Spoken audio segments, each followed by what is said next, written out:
Welcome to the Managing Drought in the Southern Plains webinar series. This is brought to you by the Southern Climate Impacts Planning Program in association with NOAA, NIDIS, and the National Drought Mitigation Center. Due to scheduling conflicts, we've been unable to have a full topic webinar this month, but please be watching for a full topic webinar announcement for April. So what has changed in the past week? No significant changes across Oklahoma, though there has been some very slight increase in D2 to D4 drought conditions across the western part of the state. Texas has seen some improvement in drought conditions over the eastern third of the state. However, Texas will likely enter the summer of 2013 with far less stored water than the past 2 years due to underlying soil moisture deficits. Conditions across New Mexico continue to slowly deteriorate as roughly 50% of the state is in D3 to D4 drought conditions. Looking forward, significantly cooler weather is expected over the eastern half of the U.S. for the next week or so, and the newest seasonal drought outlook released today shows improvement for the northern plains, but continued persistence across much of the southern plains. This is the newest Drought Monitor released today. As a whole, things remain relatively unchanged from last week, though some precipitation did fall across the southeast, continuing to help improve the conditions there, especially in Georgia. Across our region, abnormally dry D0 conditions have been introduced to the Arkansas-Louisiana border, as the area has seen some significant deficits in precipitation over the past 2 months.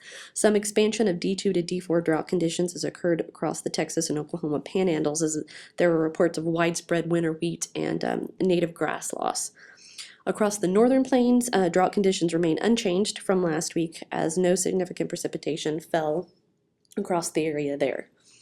The rainfall patterns, the top two panels show the short-term rainfall departures, and the bottom two panels show the long-term departures.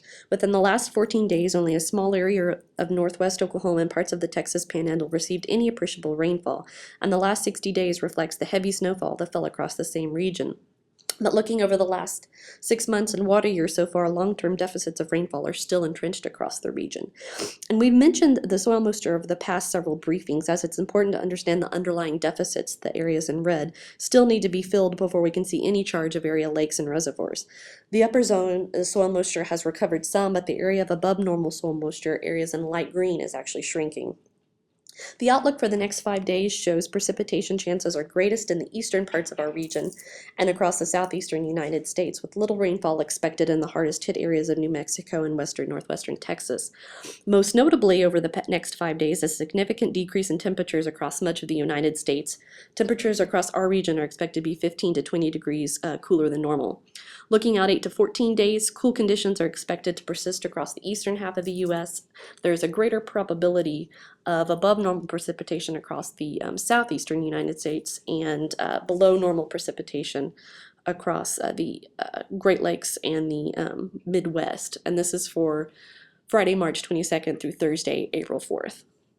The newest CPC 3-month outlooks were released today, and there's at least a 50% probability of above normal temperatures across much of our region, including all of Texas, Oklahoma, New Mexico, and Louisiana for the period of April, May, and June. The majority of the U.S. is expected to experience above normal temperatures as well. Precipitation chances appear to be a little less certain across parts of our region. Equal chances means the area could experience above, below, or normal precipitation, though there is no clear signal of which.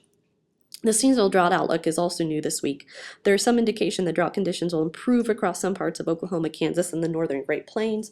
Drought will continue to persist across most of Texas and New Mexico, with some areas of drought development across southwestern Texas and further west along the Pacific coast. Please join us in these briefings and full topic webinars. For more information, please visit our SCIP website, southernclimate.org, to register for more information if you haven't already. As always, these briefings will be posted on the SCIP YouTube channel as well as our website. We thank you for joining us and have a great week.